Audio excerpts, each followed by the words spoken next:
140 pounds. Actually, I was 119 the day I got sober. So that was 2011. I was going pretty hard for about 17 years. So it got me, down to that fit 119 pounds. Yeah, I was very fit. No, it wasn't actually. So I began to put on about 10 pounds every week until I got up, grew another human. So now I'm double that. Hey, Hey, uh, uh, but I remember in the early days listening to people talk about shopping, specifically women talking about their shopping experience of having to get an outfit for something and being in the dressing room and depression hitting because maybe your body isn't where you want it to be or whatever. And I always thought it was such silliness, no, you just go shopping, you just get something. But now every year at the auction, there I am, not being able to find a suit. They want me to go to when you go, I'm at the upper limit of Nordstrom's. So I have to have everything. They don't have shirts to fit me at Nordstrom's, which is sad, but they don't. So I have to go get this JC Penney's balloon shirt that's just like a tarp, and then they have to take it in. So you talk about depression. They go, we don't have anything here that fits you. And you're like, what? So they just don't. So then I go to Pennies and I get my shirts, but they do have a suit usually at Nordstrom that fits me. They just gotta like call in a construction team to get it. So that's depressing. And every year, about 2 months before the auction, I'm gonna start my diet and work out. And when the auction comes, I'm gonna be fit. But first, no, the set, dude. I'll tell you what's the big and tall place, the XL or whatever it is. That's some depressing shit. All the material they make the suits out of there is real cheap and everything. It's just not good. Anyways, that's the part that sucks is trying to get the outfit. And Angie says we need to get the shop. She always every year she says this is 10 years. Every year she says we got to get the shopping done a couple weeks before or whatever. But there I am that Friday every time down at Nordstrom's piecing it together. we're gonna do it early this No, I'm not. I'm not.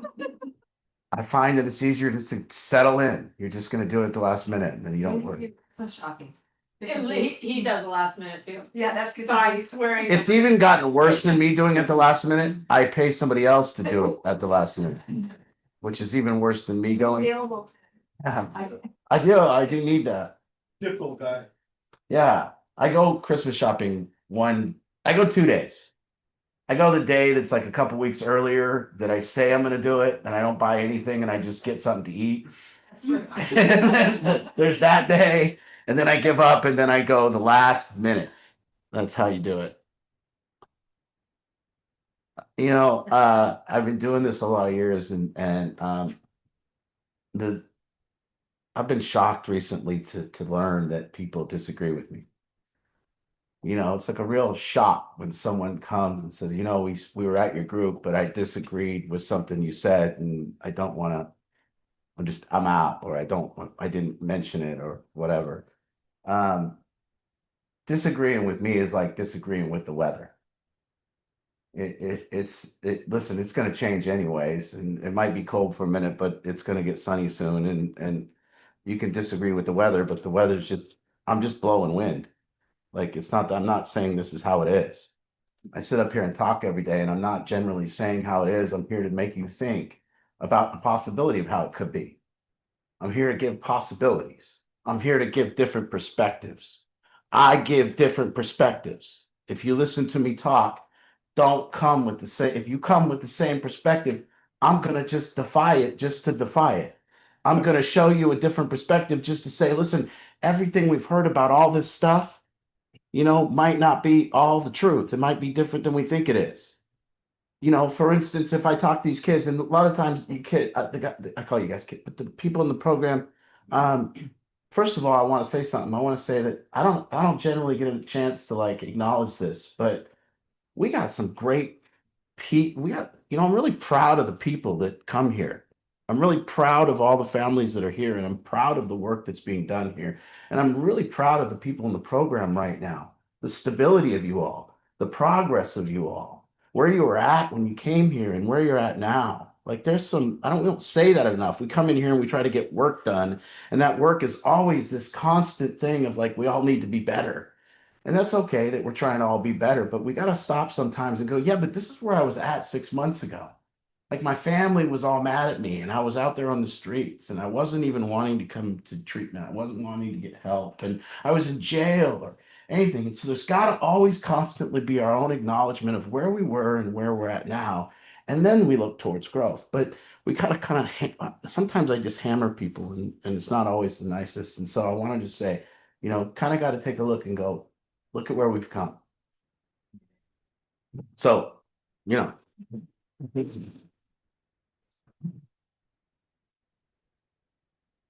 get the honor at Battlefield of we get the honor of being with people and families at their worst. And that's a big deal for families to come and acknowledge that this is a bad time for us. Because people are on the internet trying to look good. People are covering up what's really going on. People don't want to get out there and say, hey, you don't really see a Facebook post that says, hey, for my family right now, bad time, tough time. We're not loving each other the way we should be. It's very tough. You don't see that on Facebook. You see other things. You see the vacations and you see the pictures of people at Christmas and you see that, but you don't generally get the acknowledgement. And so we kind of it's an honor to have people acknowledge that to us. And then we get to be the people that get to be here with you. That's like big for us. And it's a real thing, we get to see that. And then we get to see the progress and we get to see how it moves on. And we get to see, and I think that it's important that we acknowledge on the way that it is moving on, that it is rather important that we say that. So anyways, thank you for letting us have that opportunity and thank you for letting me be part of it. And, all of us, Max, Brandon, Dustin, all of us that are helping. So thank you. Thank you. And every Tuesday, one of the things that I do is I shut it down about 1 and I try to imagine what this group's going to be this night. And every Tuesday, what I start with is I want massive interaction. I want people debating, and I want that, and then I just end up talking the whole time. So I don't want to do that tonight. I want to make sure that anyone that needs help is getting it or wants to speak up. And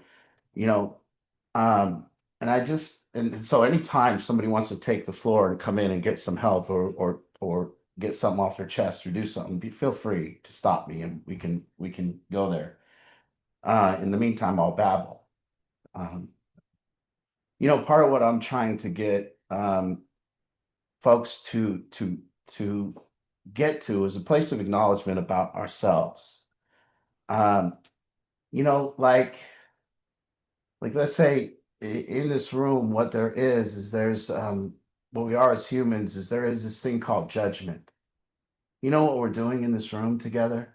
We're not just being here together. We're here judging each other. Like that, the elephant in the room. There is an elephant in the room that people aren't acknowledging that this head of mine is full of judgment. This head of mine is a place of constant judgment. Why does that person wear that? Why didn't they open the door for me? Oh, I don't like that food. I didn't like that he said that. I disagree with that. I wish that wouldn't be that way. Why didn't that person stop when at the stoplight? Why does that guy drive like an asshole? Why does that person wear that? How come that's going on? Well, why is my son using drugs? Why does his sister love him? Why isn't Art doing this? Why doesn't the program do this? Why doesn't this restaurant serve it this way? Why doesn't the restaurant do it this way? How come they ask me if I need a bag when I'm at Safeway? What the fuck am I gonna do? Carry it out with my hands? No, you see me standing here. Do I look like I have a bag? What are you gonna do? I'm just gonna take these fucking cans and walk down the thing? No, I need a bag, of course. Don't ask me, please. It's ridiculous. So if we could acknowledge that there is judgment, and then I want one other acknowledgement, and I've been with people that say they're non-judgmental. Part of my shtick with these kids, this generation of youngsters that I'm getting to be around, the Ilanas of the world and her sister and these young kids that, what they believe? They believe that the world shouldn't judge them. That's what they believe. They believe that this world should be a place without judgment. They believe that to their core while simultaneously judging everyone, while simultaneously being by far, the most judgmental group of kids I've ever been a part of, judging everything. But I don't even know if that's true. I think there's just judgment. There's just judgment. It's constant. It's a human thing. And I think that's just what we do. The reason I say that there has to be that acknowledgement is it's the key to being authentic. The actual key to being a human being with some authenticity is to say that in my head about you, when I see you, with what you wear, with your hair, with everything, in my head, it's there.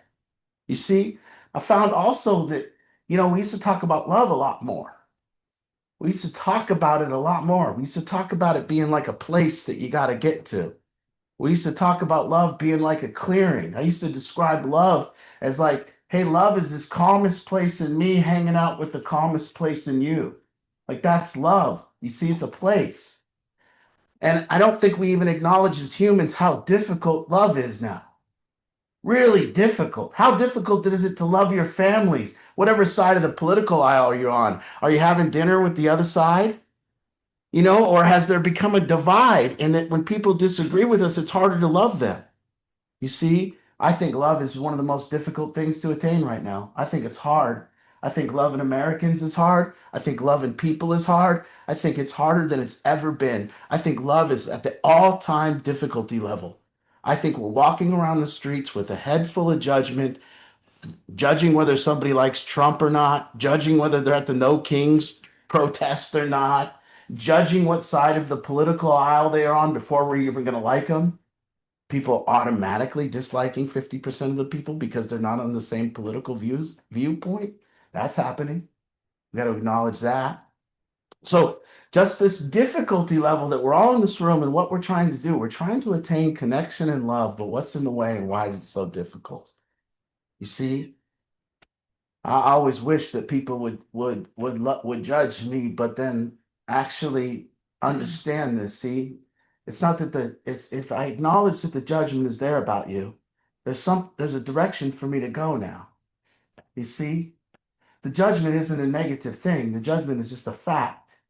Hey, this judgment that I have about you exists. Now what I must do is I must kind of see you. I must understand why this judgment's there. I've got to go further with this judgment. What's the next thing you do after judgment? Do you try to go towards love, or is your judgment final? That's the thing here. That's what we're doing. So we have to get to this place where I can go, well, I'm looking at all these people in the room from different places, from different areas, and there is judgment about you. It's part of the problem. I tell people loving me, I say, I want to be loved, which means I want to be judged and then told. You see, I want to be judged and told. To love me is hard because I already know you judge me, but now you might think that you might think I don't want to know that. So you're a good person and you don't want to tell me what you just judged me, but you're judging me and you don't want to tell me because you're so damn nice. And so now I got to hang out with a good person that just judged me, but won't tell me that they disagree with me, won't tell me that they didn't judge me, and they won't do the work to love me. See, to do the work for me to love Erica, I have to judge you, and then I have to tell you about it. And then I have to get down to seeing your perspective. I have to do something there to understand you. I have to not make you wrong because of that judgment. And that's these kids. I get scared for these kids because they're getting more closed off and they're getting more closed off and they're getting more unique and they're getting more unique and they're getting alone with themselves. And they can't go anywhere because there's too much judgment in their head. That person's bad. I don't like that person. I don't like that. So they're ending up alone in the internet at home. Can't even go out of their house. Too much anxiety. Well, where's that anxiety coming from?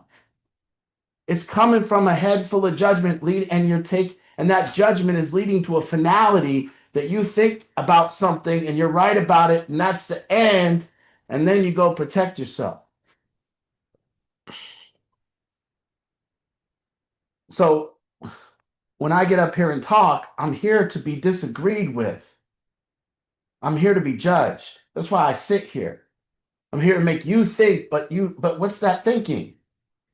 You judge. So you judge and then you tell me, and then we have a dialogue and we can get together and we can understand something different and we can understand different perspectives. This is the work. See, I talk to you kids all the time about getting on the court. You know, there's a difference. People that are on the court and people that are in the stands. Come here, sit in here and get in the stands. Well, what do people in the stands do? Well, people in the stands, they judge what's going on the court. They analyze it and they point out that that could be better and that guy could have done that better and this could be better. And then they go home to their safety. But the people on the court are putting it out there. They're being judged. You see? So if you speak up here and we have a talk and you disagree, you're going to be judged. As soon as you talk, you're going to be judged. There's this big thing. People say there's two kind of hot button topics that I talk about all the time because I love to just piss people off. The number one way I'll piss people off is I'll say to you, unconditional love does not exist. People don't like that. No, I don't know whether it exists or not. I don't know. I say it though, and people get pissed off because their identity is that of a person who unconditionally loves. You know, and then I talk about another word. I talk about boundaries. Whoa. Now, I want to point out that I've never had a man, and I'm just saying a fact. This is an opinion. I've never had a man talk to me about the disagreement about boundaries. I don't know why. You tell me why. But I've had a lot of women, when I say, forget your boundaries, you don't need boundaries, I've had a lot of women get really upset with me about that. Oh, That's. facts. Like what? Huh? Like what? Yeah. What do you mean? Well, you had the disagreements or. Okay, here's an example. What if I came in here tonight wearing a mask? Would it be because I'm gross or is it because you're gross? Maybe a combo. Yeah, which one do I think? You see, what do you think when you, huh? Yeah, to me, it seems like if I came in here wearing a mask, what I'd be saying, and I didn't clarify, hey, I'm sick, guys. But rather, I just came in here wearing a mask. It seems to me I'd be saying, these people are gross. I got to protect myself. You see? It's so interesting. But When you what said does that relate to boundaries? Sorry. no, Okay, good. sorry, This is you- good. What's your name? Lisa. Lisa, good. I'm glad you're here. I this opposite conclusion. I'm like, he must have a cold or something. He's the only one with a mask. Mhm. That's what I think too. If someone has a mask, Yeah, these a days, COVID it's because person. they're sick, Yeah. and Yeah. that's what I think too. I think they're a Democrat, but okay. when you said Now, I don't care either way. I just think that's a Democrat. Okay, that's what goes in my mind first. I'm not telling you either way is right or wrong. I'm just saying I see a person with a mask and I go, they voted for Biden. That's it. Okay. All right. as soon as Here you we said- go. Here we go. Yeah. Buckle up, Buttercup. Yeah. There is something, and you can help me with this, Art, and I'm willing to have a really open dialogue about this. When you say fuck boundaries, that triggers something inside of me that wants to be like, what the fuck did you just say? Mhm. That it really, I Yeah. mean that. I mean, it Good. ignites, it Yeah, lights a fire inside of my ass Yeah. that I'm like, how dare you tell somebody, especially as a woman, and I do know the stuff that I've been through in my life that create there's a necessity for me to have boundaries in my life because of I use the word safety, but coming from an unsafe place in my life, you learn that protection, self-preservation, if you will. So when you say that, help me from your perspective to understand what you mean by Got it. it. Because I think a lot of times I don't get it, but it's a trigger for me when you say it. Okay, good. Good. Number one, I don't think anyone heard me say, let yourself be abused. Did anyone hear me say that? No. No? Okay, good. So let's clarify that nowhere here am I saying let yourself get hit and stick around. Okay. Mhm. And I wanted this debate, and I'm glad you showed up tonight.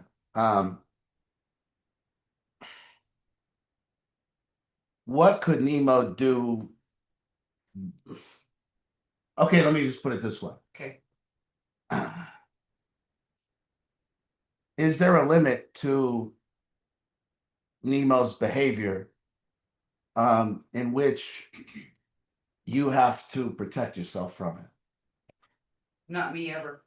Okay. Never been in a situation. But somebody else? There has been.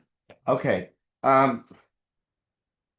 who are the boundaries? Let me put it in this term, because part of what I'm talking about is an ability to help.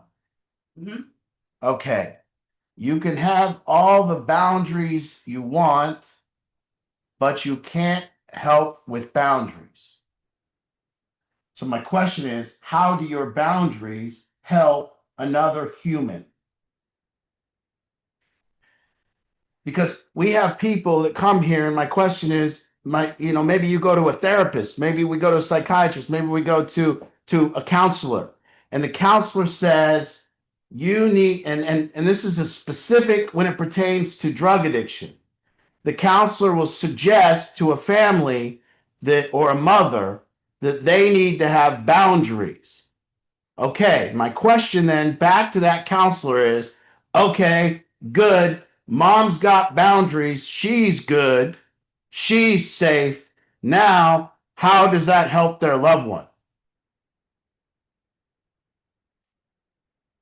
Okay. You're teaching your loved one how to treat you Mhm. and not degrade you because they also should not be degraded. Okay. They're learning from you what to expect from them. And when you say you can't use drugs in my house, did that work? Did the human that you created that boundary with use drugs in your house? That was his choice. Okay, but you set a boundary. Mm, Did it stop him from doing drugs in your house? Did it teach him how to treat your house? Because what happens with the addict is they will then use that to rationalize, well, like, my mom didn't say I couldn't do drugs in my house.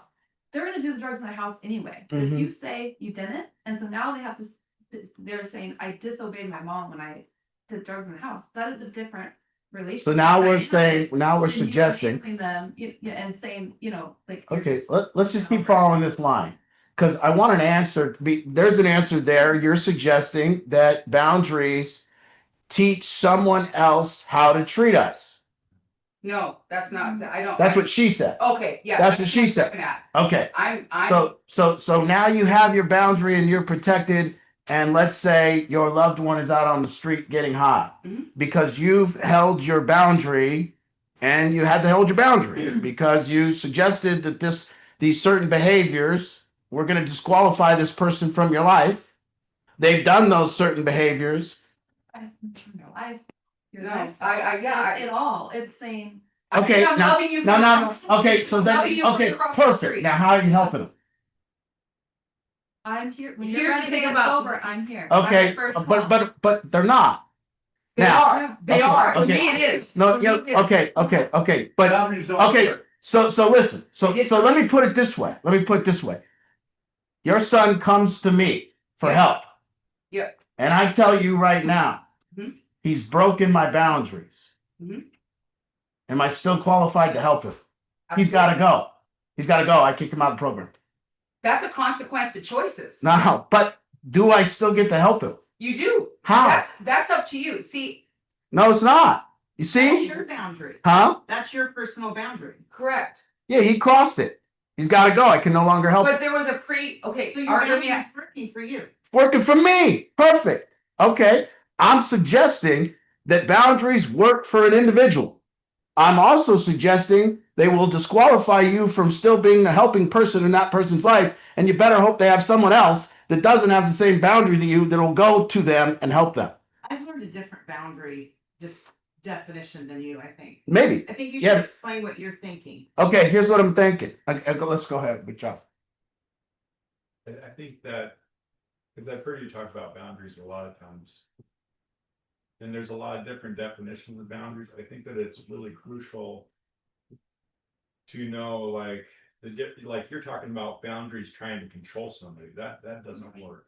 Mm. A boundary is in the definition that I've heard that seems to work is kind of like the way that you say you need to have a strategy. Mhm. And so, yeah, we can talk about semantics about, like boundary means this or this. Boundary that you're talking about is disengaging. That's not helping anybody Yeah. except for maybe Correct. saving me Yes. and giving me quote unquote timeout or whatever. Well, But what boundary? a boundary though can be a strategy. So if this, then I'm gonna do this. Yeah. Yeah. If this, then I'm gonna do this. Right. If this, then I'm gonna do this. So, yeah, you've never heard a guy talk about boundaries, maybe. There's probably a lot of different reasons for that. A lot of times I walk into a room, I don't feel scared. I don't feel frightened about anything.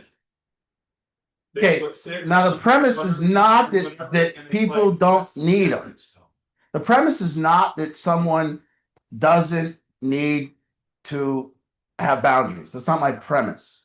Okay.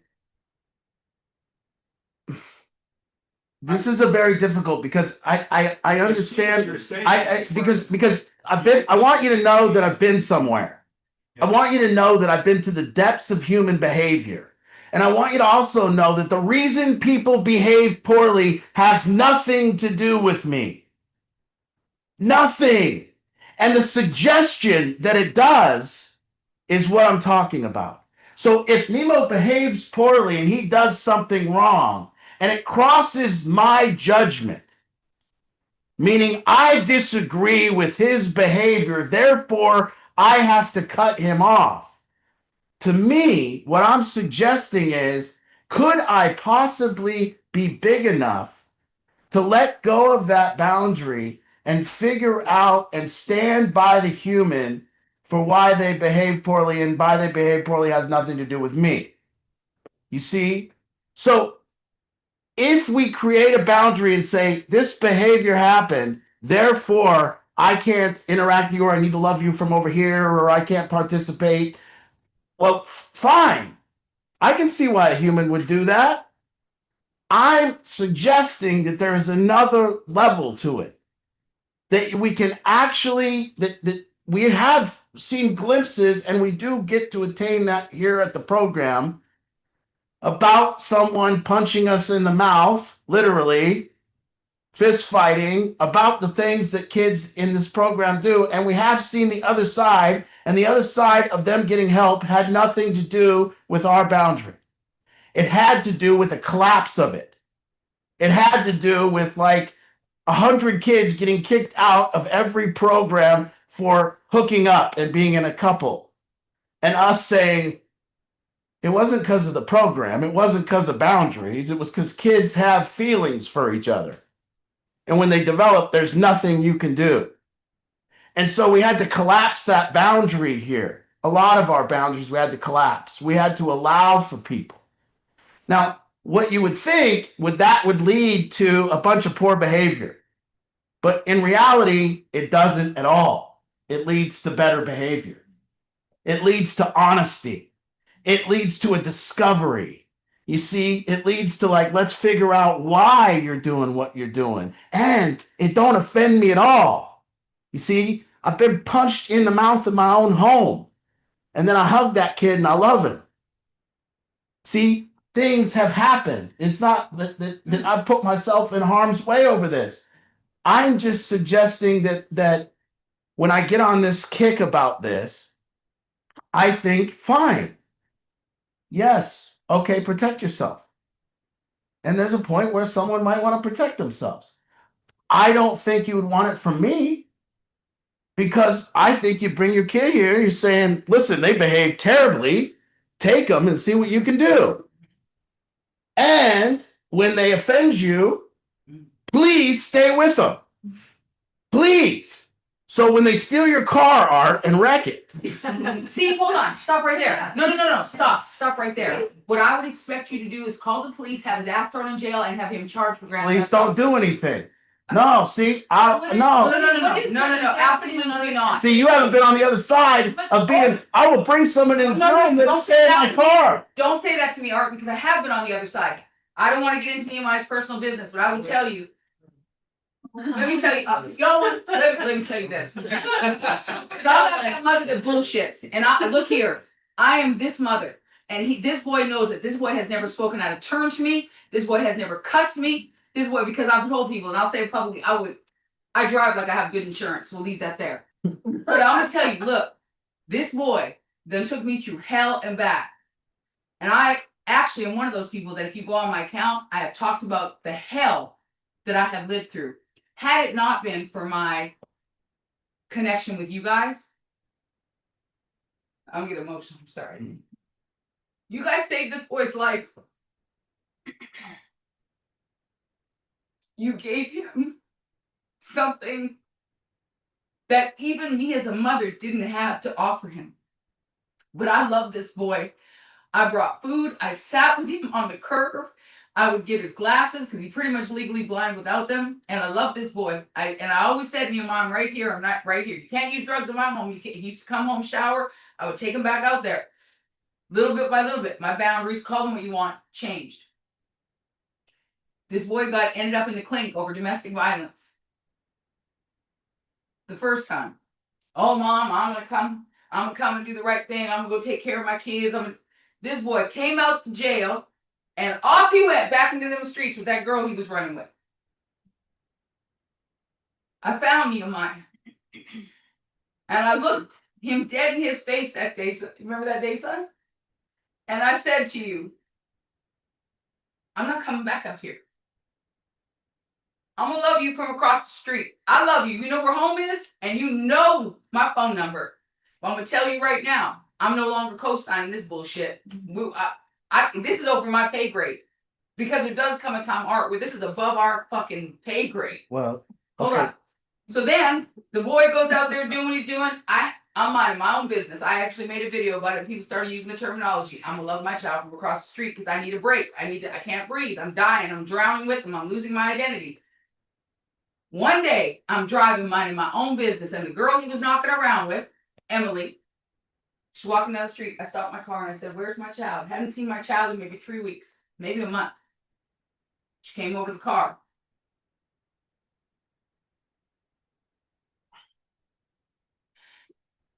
And the thing she told me that my son was doing.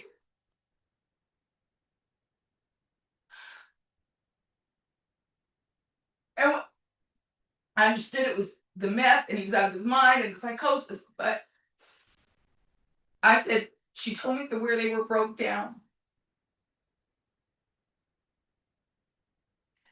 I went home, talked to my husband, told her, meet me tomorrow if you can get your car running so we could counsel with them and go to them and talk to my son about the things that were transpiring. I was on the phone with Erica the next morning and I said, I ain't fucking waiting. And I went to where that car was broke down, where I saw my son, my child, with that girl. I didn't stop to counsel. I didn't stop to tell Nehemiah what he was doing was wrong. What I did was I drove down that fucking hill and called the cops all day and said, there's a felony restraining order against this boy. Go get him. Okay. The reason I did that, Art, wasn't to save him. Because of things that she told me. I could not live with my child unaliving somebody else's child. That was about her. That was a boundary I had to set for her. That was because we weren't talking about two kids getting into it. The things this girl told me, she shouldn't be here. And I did that. I believe that there's a thing called accountability, and I don't use drugs as the excuse, even though he was out of his mind. But that's something as a mother. So when I say, if my son stole your car and you need a cosigner, yep, he did it. Because I think there's a level of accountability. From the jail, you guys took Nehemiah, and you guys have been what I didn't have to offer him. Whatever he's found here. So let me ask you what the other side was. When I said, I don't know if you've ever been to the other side, can you tell me what I meant? The other side is what you had said is when you got punched in the mouth and that you've been to the other side and you've been assaulted and you've been. The other side that I'm talking about is we've been to the other side of helping human beings without consequences. It can be done. People can be helped through love. They can. So when I say we've been to the other side, I'm going to choose love with your son, no matter what, and I'm going to avoid prison and consequences at all costs if I can. Okay? And if I can't, it probably won't be because I'm offended. It will be because I have no anger and I think that that's just the only thing left to do, but it won't be about me. So when I say that we've been to the other side, what we've been to the other side is we've seen and had people do things and then we've been to the other side of no consequences and then figured out why that human got involved in that and what happened in their life and got real down with being beside them and not being offended by them. And we've been to the other side of seeing people change, I think. seeing folks change without consequences. But what if somebody else in the program safety is at play? Because that's what she's talking about. She was with him until the point Got where it, somebody got it. else. I So know. what do you do when See, the we person always- getting punched in the face is not you, but is a lady in the? Yeah. Then what do Well, you do? Does anyone feel that they're not safe? Okay, so we don't have any of that. So I mean, there is, we would have to look at that. But And I want to say this, Angie and Art, Max have been so open and I have been able to contact them and say, I haven't had the opportunity to talk to Art, Angie and I, we just talked the other day. When there is a concern that arises, even though, and I have gotten out of the way, Art, I have not, listen, I have said to Max, whatever you guys decide, I will support. I may not necessarily have the same process, but I know what they're doing is working. But at the same time, I don't want it to sound like I've had this story that Art and I have been at this battle and whatnot. I've been able to speak how I felt. I've shared with Max everything that I feel. I've said to Nehemiah, I haven't kept anything up. So this place is a very open platform to be able to share what you're going through. And we don't have to agree. We don't have to agree. But I do stay out of the way. now, listen. I do stay out of the way. And I just listen.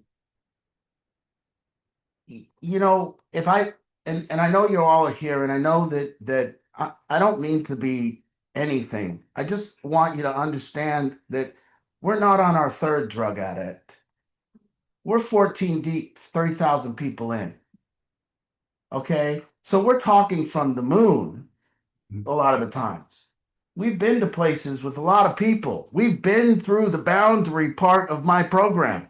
I've been through running a big house and saying, if you use drugs, you got to go. And then sitting with the humanity of somebody that just used drugs and they're crying and I got to put them out on the streets. I've been there with people holding a knife and going, hey, you got to go. I've been there. I've been there in the most violent of the program. I had the most violent program. I've been there. I've been on the streets with people that come from prison. I understand. This is just a possibility of what I'm saying today. This is just an openness that I'm saying that boundaries don't indicate growth. That what makes growth is actually those times that I've been with people at their darkest and they've done the things that I wish they wouldn't have done to me. And they've said the things they wish they wouldn't have said to me. And I forgave them. And I got with them. And now they trust me and love me and come back. You see, a lot of these kids, by the way, are trying to push us away. And they do the very thing that makes you push them away. And then you push them away and they say, see, you didn't care about me. And so when you bring somebody to me, what I'm going to do is I'm going to stay with them. I'm going to say, no matter what, but there's a person that got come back recently and there's a bunch of people telling me that they shouldn't be coming back. And you know the pride that I got to say when I posted about this person? I said, I've never, ever turned someone away. Like never. Anyone that's been in my program, no matter what they've done, no matter what they've been through. And I'm not talking, and don't go to the extremes that Art lets people abuse women and come back or something like that. Because don't take it there. You see? But what we have become is this place where you're welcome. Where we see there's a judgment on you. And in fact, maybe there should be, but we're going to do something different with it. We're going to help you get better. And we're going to stick by you like your parent, like see, every parent, they go, well, somebody's around there at the big house or at the program house and they're punching kids in the face. I want them out of there. Well, what if it's your kid? Well, then I want him to stay. I want you to help him. You see? So this to me, what it would mean if I create boundaries would be I would limit my growth. That's what it means to me. It means a fence, a boundary restricts. It means that I would be restricted. And I don't want to be restricted. I want to be open and loving, and I want to be big. And I've also figured out that my consequences or other people's consequences, really, my consequences don't do anything to anyone. You see, I have kids that use fentanyl, and the world says if you use fentanyl, you're going to die, and they've OD'd 11 times. And then what am I going to say? What consequence are they willing to not take? I have kids that honestly don't care about consequences at all. I have kids that say, if you try to make me do something, I will light my own house on fire and I will burn my own life down and I will kill myself. There. What's your boundary? It's non-existent. You see? So what are you going to do? So for me, it's just a possibility.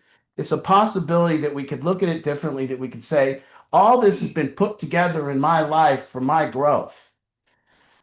And if I look at it as a growth thing, is there a possibility that we can get with humans and inspire better behavior from people around us without punishing the humans around us? Can we get there? We found in our program that we're getting there without any consequences. That when someone used drugs, they come back from using drugs, and lo and behold, they feel bad enough. And they come back and they actually stay sober. And we don't even have a 2-week blackout, a beating system, a flogging system. We don't do anything. Yeah, we don't even tar and feather them. We say, come on back. I'm glad you're here. You didn't offend us. Come on, get back on the horse. Yes. Okay, so I think that you need to define what boundaries you're talking over bigger boundaries. Absolutely. One is- Yeah. So Absolutely. Absolutely. If I let drive my car, if he's gonna go out and drinking with his buddies. Yeah. Yes. That's a boundary. That's a good example. And it's protecting me and my car. It's Yeah. also protecting him from getting picked up drinking and driving. But also, So is yeah. that? So Yes. how is that boundary yeah. different from the boundary you are thinking of when you're talking about boundaries don't help? I Yeah. think you need to reframe or Okay. define what your like boundaries to. Here's the boundary that I think is Yeah, a. can I just speak while you're so, I'm sorry, please, let me say this, and yes, it's deeper here, it's so much deeper, this word, anybody getting I just wrote myself a note, don't get hung up on the word boundary, that's the problem here. If people stop, if you could just like release yourself from being hung up by the word, there's deeper stuff available here. One of the things that he said that I want to repeat slowly is he said, boundaries doesn't indicate growth. And I think that's the most important thing that I just hung on to there for a moment, because that's where people get hung up. I think a lot of us moms can indicate our growth or try to say, oh, we've grown so much because now I have boundaries with my son. Okay, that we're missing the point. We're missing what's deeper because we're getting hung up on that. So I think we got to discard the word boundaries here, because it's preventing us from hearing what's actually being said, because this doesn't, what you said just now was that it does not, it's deeper than that. Yes, it's deeper than So that. there's two sets of boundaries. You're talking about one set. You're talking about rules. But You're talking about rules. Yeah, that's not. Okay.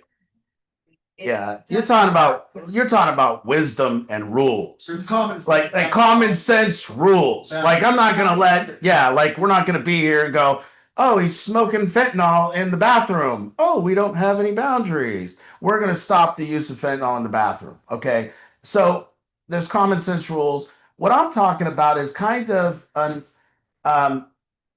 let's say I create a boundary with my wife. Just think of that. And I know that we do it with our children, but if I told you that I have a boundary that teaches my wife how to treat me, think if I said that. And they go, Art, what's your boundary with for my wife for? And I go, well, that bitch needs some treatment. She needs to know how to stop things. I mean, if I let her just run willy-nilly and act like she wants, then it's offensive to some extent. You see, to some extent, it's offensive. She's who she is. I'm who I am. I have to understand why she behaves how she behaves. She has to understand how I behave. And we have to learn to like meld together. Okay? But if I suggested that I have boundaries, remember the mask? If I suggested that I have boundaries against her, what I'm suggesting is that I behave awesomely. You see, I behave perfectly. I have boundaries about her behavior. We have to look. What boundary do you want someone to have on you? Seriously.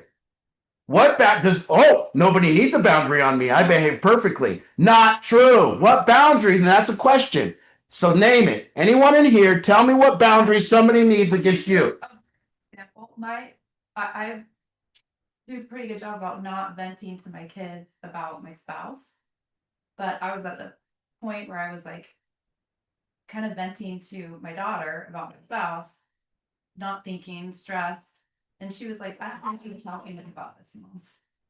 And I Yeah. feel like, damn, I thank you. You Yeah. makes me a better person with your boundary. I mean, Well, the word, whatever the word. that's You yeah. know, like it it's okay, so they're and- accountable. Can we use her word? I like this. yeah, The accountability. okay. I think your boundaries need a word added. No, I just want to, I Are you on the judgment block tonight? I'm here every night. Listen, like I said, I'm like the weather. I'm saying it's like the weather. I'm saying I might be up here blowing and it's like the wind and you cannot like the wind tonight and it's fine. Go ahead. I appreciate what you're saying. I guess what I'm thinking is you come at it differently. You can see things clear, objectively, where I find that with a lot of people, I can do the same thing.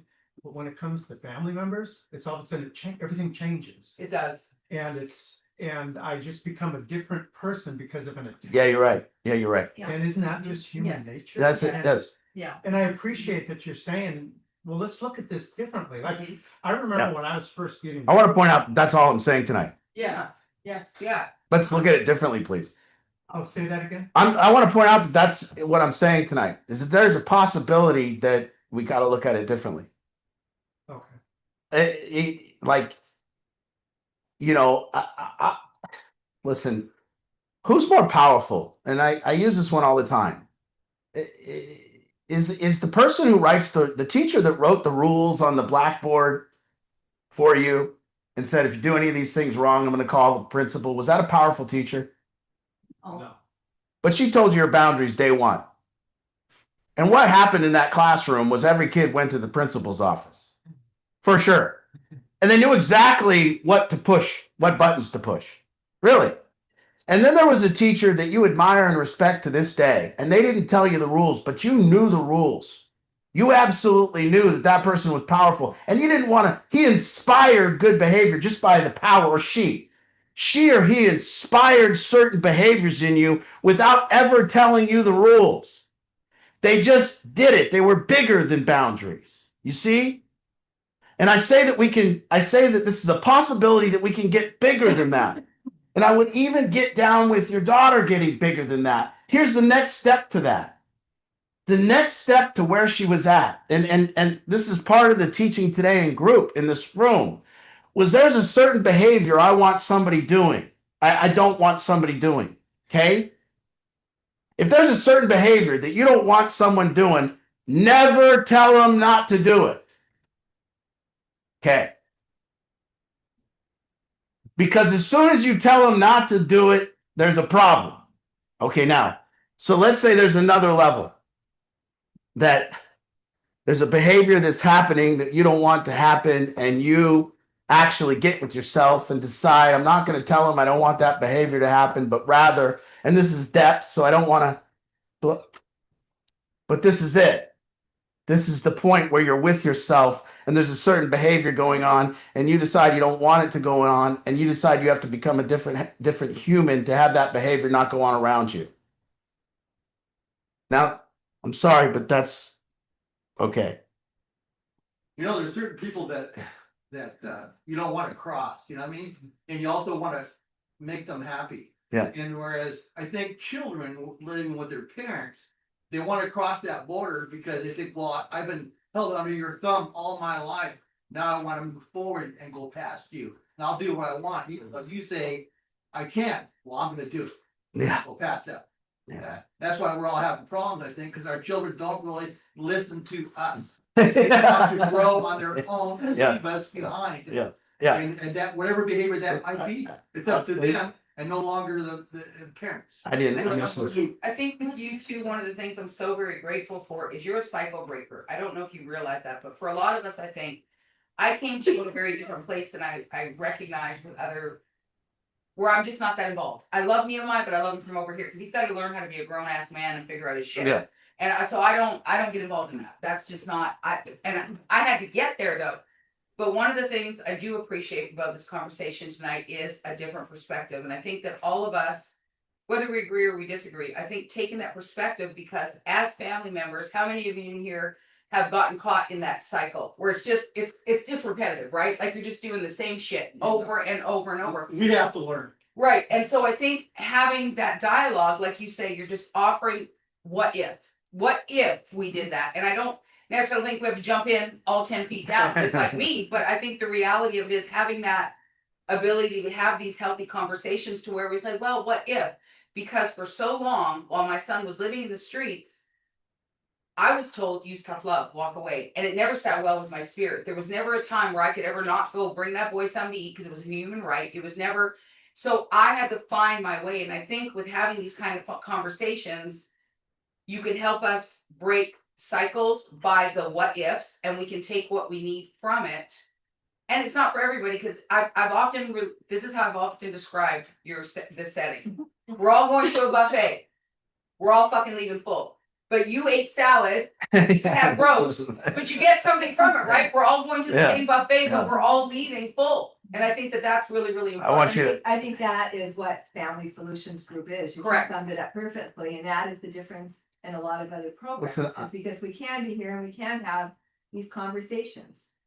Micah, and then your mom.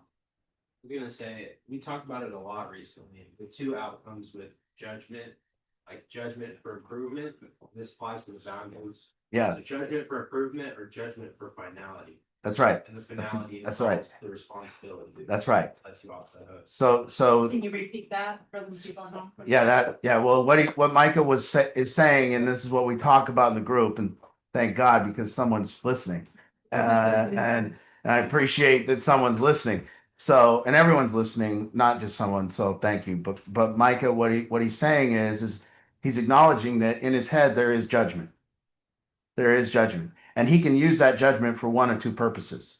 He can use it for finality and limiting his own growth and not seeing other people for who they are. And he can protect himself with that judgment and say that, because he can say that person is, and whatever follows is, he gets to create a story about why he doesn't have to participate in that relationship.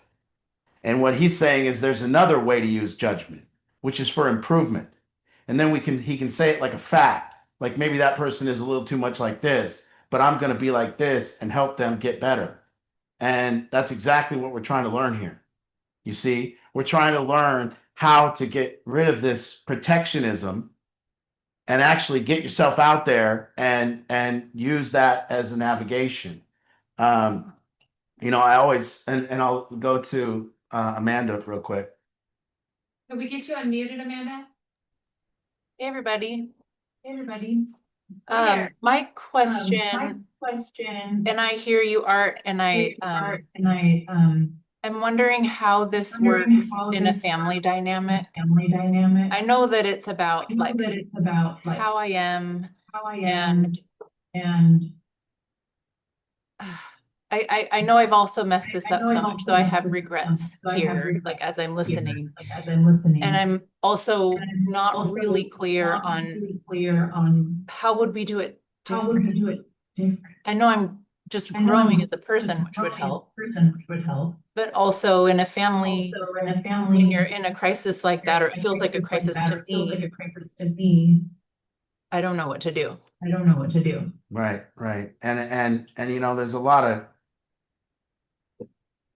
it's easier for me to have this conversation with folks that have gotten out of the war and their person's not in the war, and it's easy to kind of like, what are we doing here? Come on, guys, you're freaking me out. We're almost finished.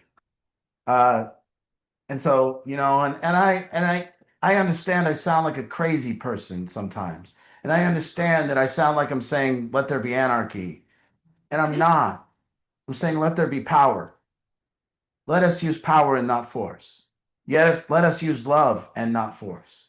And is there a way? What you're saying is, are you saying that you can use love and not force? Yes. I'm saying we've seen it. I'm saying it doesn't always to work. I'm saying with my son, as he grows up, the minute I'm taking the door off his bedroom and punishing him, I've lost 100%. The minute that I'm punishing my son or yelling at him, I've lost 100%. I've somewhere along the line lost my connection with my son. I've lost that ability to inspire that behavior that I need around him. I've lost my power with him, and now I've turned to force. And I suggest to parents all the time, and I suggest to humans all the time, and I wish people would grab onto it sometimes and go, what do you mean? Because I know you don't know what I mean, but I'm telling you, there's 3 things that you have to take out of your repertoire if you're ever going to help another human. And number 1 that you have to do is you have to take out lecture. Like literally, you can never sit with a person and go, you know, the way you're behaving, I want to tell you about it because I don't behave that way. And I want you to learn that you shouldn't behave that way because I'm the greatest behavior. And, you know, I don't know why you're bitching about driving to school because I went up and down both ways in the snow. And that doesn't work. It does nothing. And in fact, they're looking at you like that's your life. And I wish you'd shut up because it has nothing to do with mine and you're not even listening. So there is no lecture. There's also nothing in negative reinforcement that'll ever work. So meaning you can never sit with a human being and go, you know, that behavior that you're doing is wrong, don't do it. Whatever behavior you want to change, if you think a human behavior, if you think that works, 1, if it's wrong, they already know it's wrong. Number 2, when you tell them it's wrong, they're going to defend themselves and you're going to be in an argument. So there. And the 3rd thing that you got to take out of your repertoire is punishment. So now, as a parent, I'm left with, what am I left with? I can't lecture my kid and tell him how to do it. Nope. I can't tell him his behavior is wrong. Nope. And I can't punish him. What do I do? And I'm telling you, on the other side of that is learning love. That's the other side, is love them. Now people go, but Art, go ahead. People go, but Art, how do I love them when they're so dangerous and they're doing this and they're doing that? Well, you get yourself a treatment center, you practice for 3,000 people, and then there's a possibility. You see? But that's the path. Whether I'm down this place on the path or not, that's the path. The pathway is this person's bad behavior was put here to teach me about me.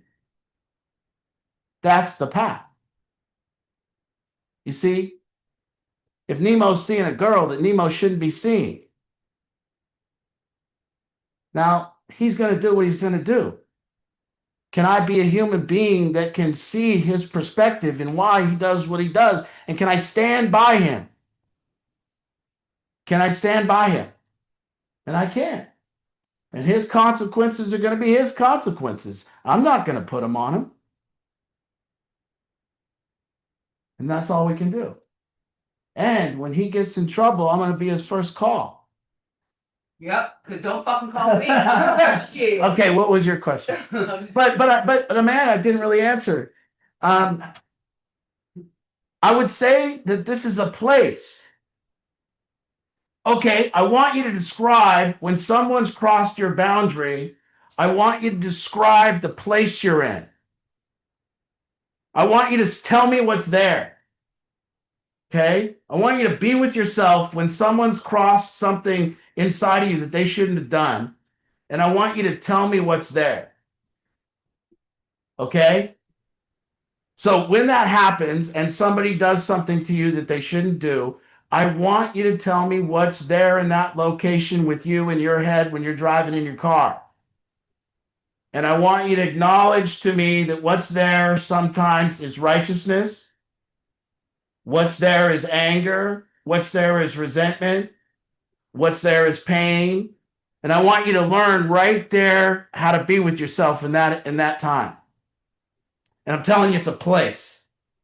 And can I be with myself in that place and learn about parts of me to draw out a different part of me that steps up, that's not offended, part of me that steps up and say, I'm in no danger here. And by the way, I'm not talking about the extremes ever.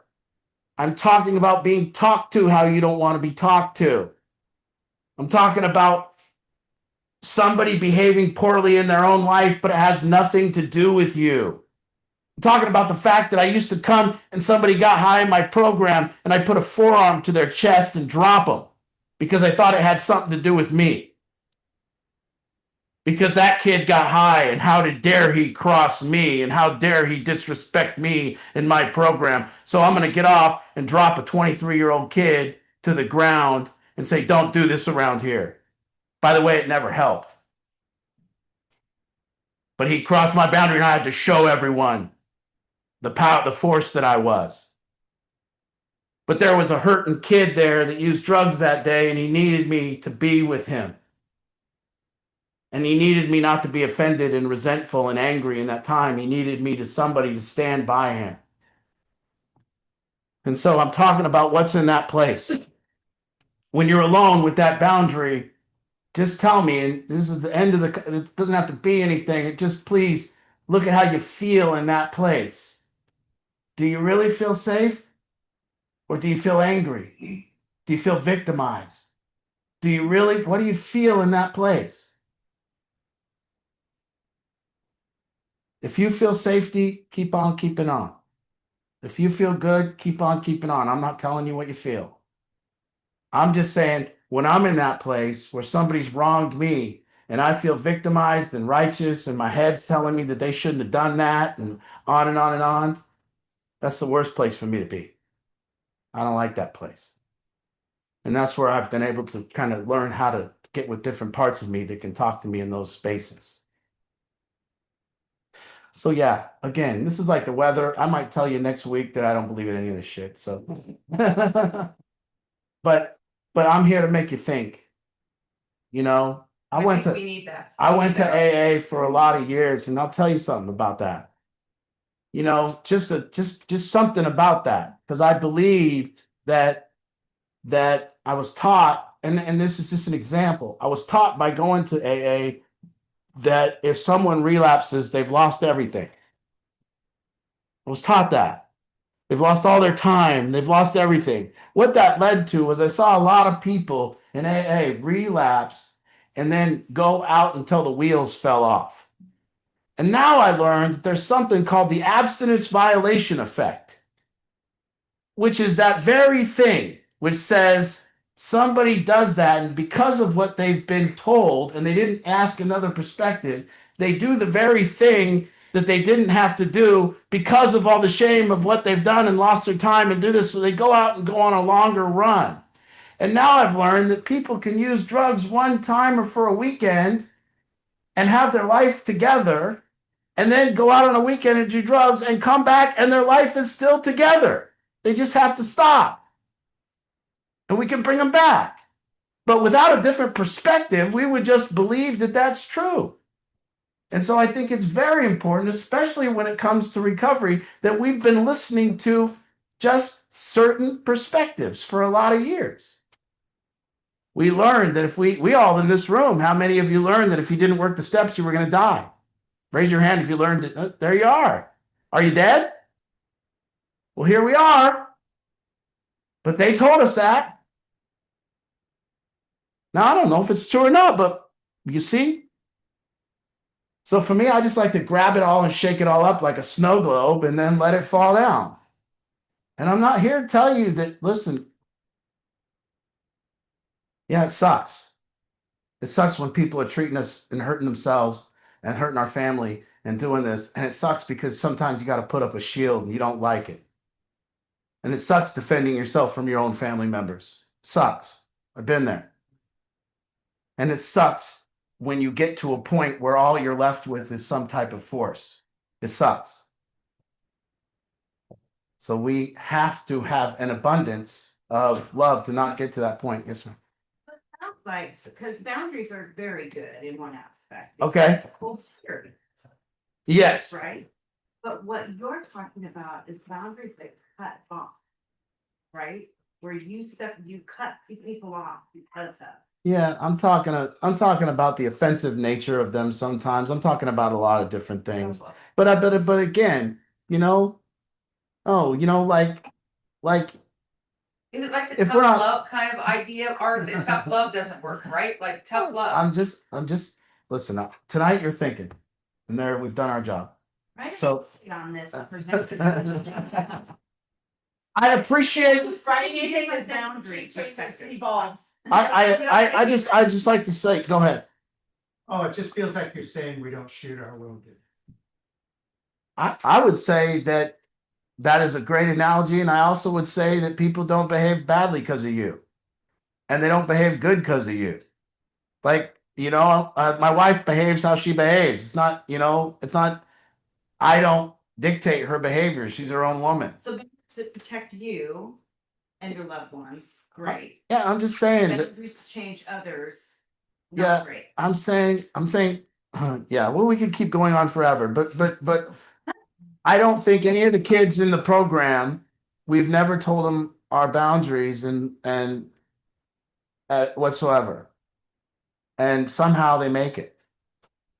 Ellen, what's the boundary here? Do you know? No. And you've seen some people do some things. Can you use drugs here and stay? Not stay. You can't stay and keep using drugs, but you can. Come back. But you can use drugs, and then you get a chance. Yeah, then that doesn't mean everyone goes and uses drugs, does it? It means very few people use. Yeah, So what's your boundary if someone has beers? I will have to know who that someone is. I'm just like, it's hypothetical. What Yeah, if someone goes out and has beers and comes back? they do it, and then they come back. Sunday's a shit show. Yeah, no, I mean, I got people in the poem that So you the know, boundary is drugs. no,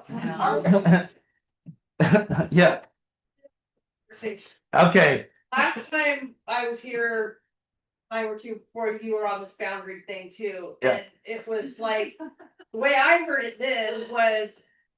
You set yourself up to be disrespected and fail, and this is a complicated space with a lot of nuances and individual scenarios. And when you set a boundary in this environment, and then you're not ride or die on that, and then you go, okay, I just kidding, now I don't really have boundaries. Yeah. Then that is actually very abusive to what you're trying to do here, which is to help people move forward and reach self-sufficiency, whatever their recovery journey looks like. And so it's almost like setting a boundary sets you as an individual up to fail if you know without that you're not gonna be able to hold it. not gonna be able to hold it. Yeah, that's one of the That problems was with an it. element that you brought up last time is Yeah. just it's better to not have them at all and then just individually handle the situations as they come up. Well, Just yeah, continue it's to also. push your- But this, I forget your name, the young lady just got here today.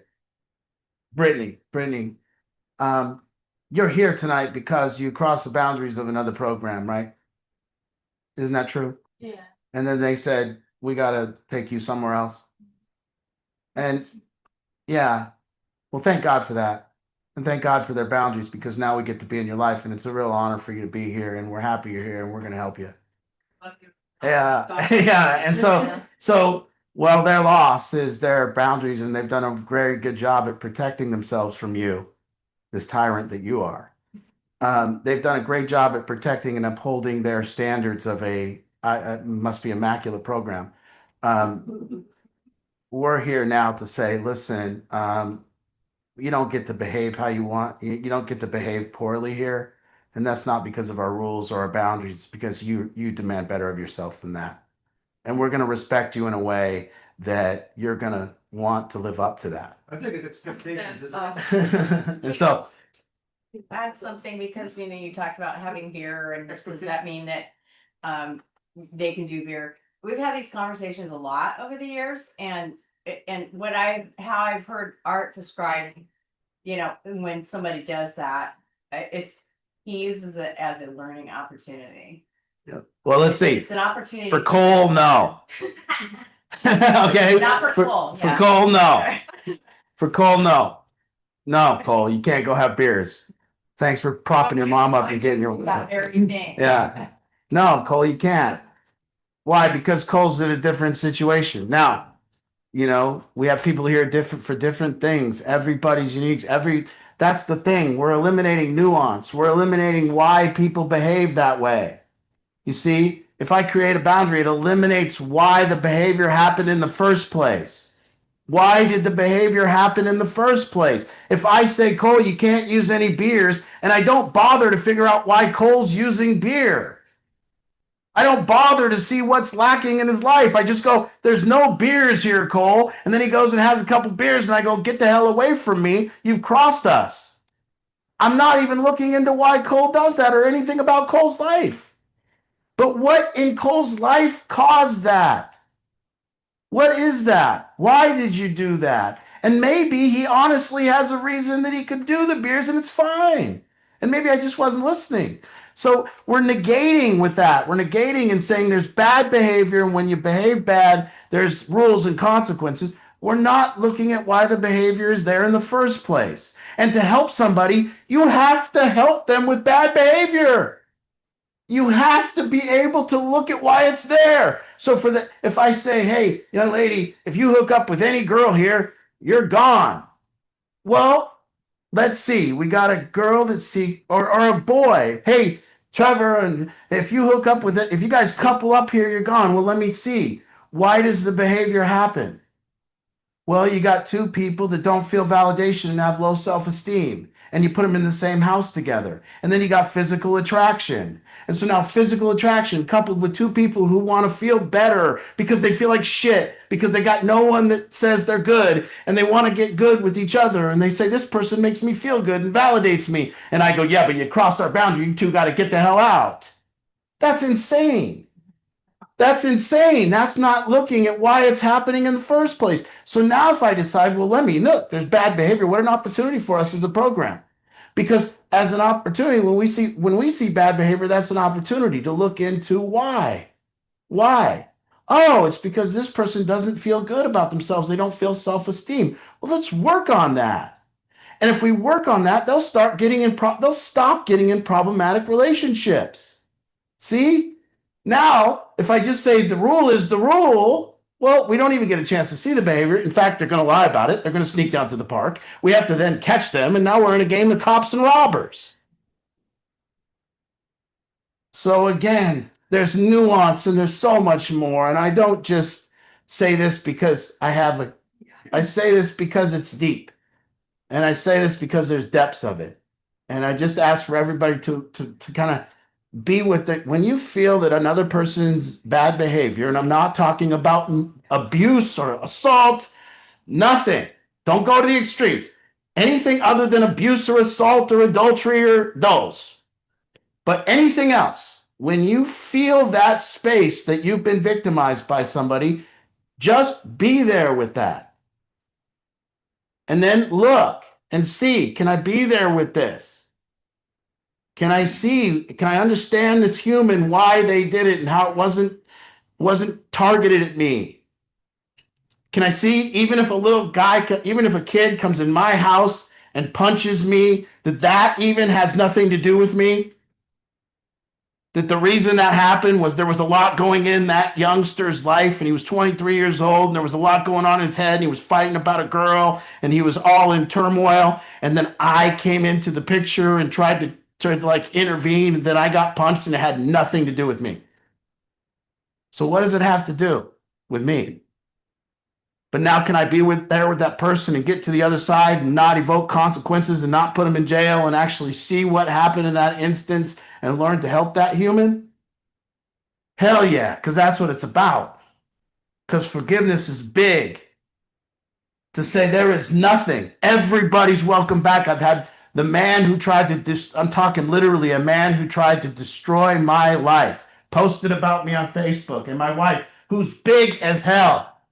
Big, not like that, but powerful. This woman right here forgave the man that posted bad stuff about her on Facebook, really bad stuff. Like reputation destroying fake stuff that he wants to post naked picture, that stuff. And she forgives him and he came back to our program. And she did it because I said, hey, he was going through a bad time in his life in that point. He's asking for our help now. Can we be big enough to forgive and bring him back? And he literally tried to destroy our life. And so we put our money where our mouth is, and she's learned to be, she wasn't a human that just wanted to, she wanted her boundaries.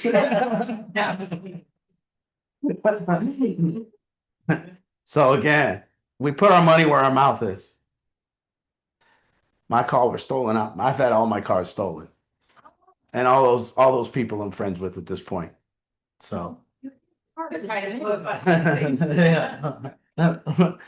and I've been to the other side with all these people. The other side where you get a hug and you see them doing good in their life and they look at you and they say, I'm sorry.